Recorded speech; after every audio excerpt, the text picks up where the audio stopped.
ఇలా కందులు పొన్నం ప్రభాకర్ గారు వచ్చి సిద్దిపేటలో కందుల కొనుగోలు కేంద్రం స్టార్ట్ చేశారు. సంతోషం. రాష్ట్రమంతా మంత్రులు పోయి ప్రారంభించారు.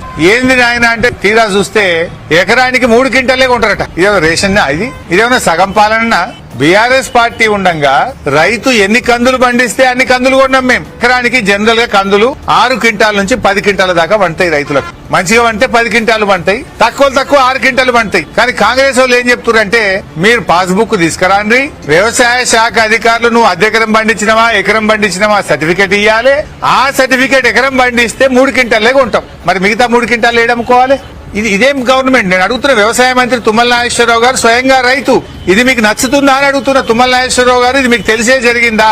3 క్వింటాళ్లు ఎకరానికి కందులు కొనడాన్ని మీరు సమర్థిస్తున్నారా అని నేను అడుగుతా ఉన్నా. ఇవాళ రైతులు చాలా ఇబ్బంది పడతా ఉన్నారు. మీరేం చెప్పారు కాంగ్రెస్ పార్టీ మేనిఫెస్టోలో? కందులకు 400 రూపాయలు బోనస్ ఇస్తామని రాసింది.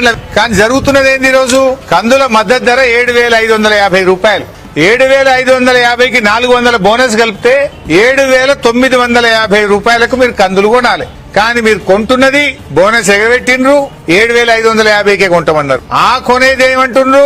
3 క్వింటాలు కొంటామంటున్నారు. మరి మిగతా ఏడమ్ముకోవాలి రైతులు? నేను రేవంత్ రెడ్డి గారిని తుమ్మల నాగేశ్వరరావు గారిని రైతుల పక్షాన్ని డిమాండ్ చేస్తున్నాను.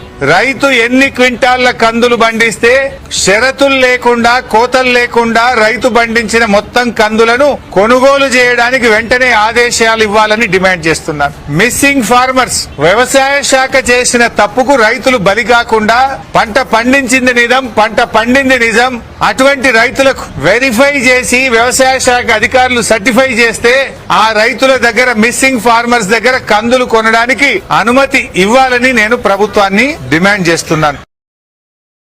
MFSN ఛానల్ కు లైక్ చేయండి, షేర్ చేయండి, సబ్స్క్రైబ్ చేయండి.